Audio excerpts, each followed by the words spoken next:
When Americans go to war, their families serve too. And too often they carry the deeper, quieter weight of that sacrifice.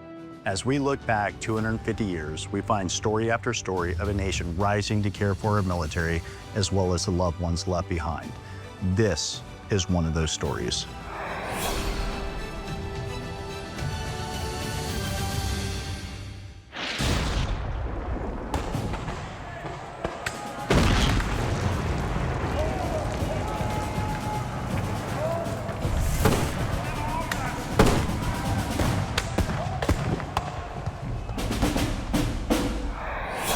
In 1783, as the final chapters of the American Revolutionary War came to a close, the United States faced a new and uncertain reality. Victory had been won, but thousands of Continental Army officers were returning home to little pay, limited government support, and uncertain futures for their families. In that moment, senior officers began forming a plan to ensure that the bonds forged in war would continue into peace, and that those who had served would not be left behind. In May of 1783, at Newburgh, New York, leaders like Henry Knox, Friedrich Wilhelm von Steuben, and Jedediah Huntington helped lay the groundwork for something new. They formed the Society of the Cincinnati, the nation's first veterans organization, named for the Roman leader Cincinnatus, a citizen soldier who left his farm to serve his country. The name reflected an ideal of service before self, a belief that those who step forward in a time of crisis should return to civilian life with honor, not power. At its founding, George Washington became the Society's first President General, bringing both leadership and purpose to its mission.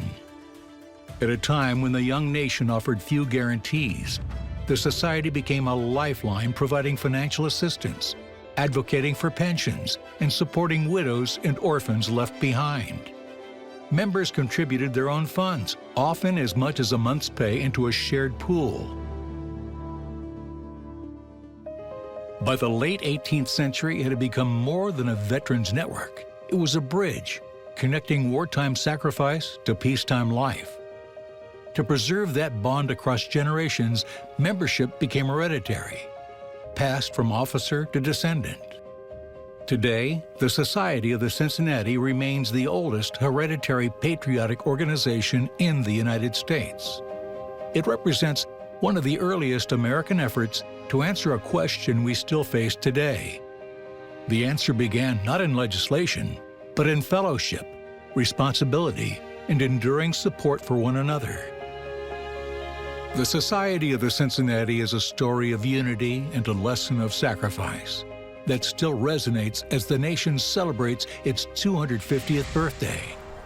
Every generation of heroes, from the Revolutionary Minutemen to our modern veterans, stand on the shoulders of those who fought not just on battlefields, but for the right to be remembered.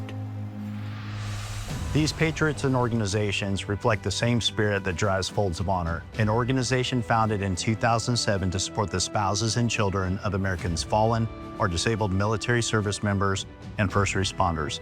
Across 250 years of American history, one truth remains constant.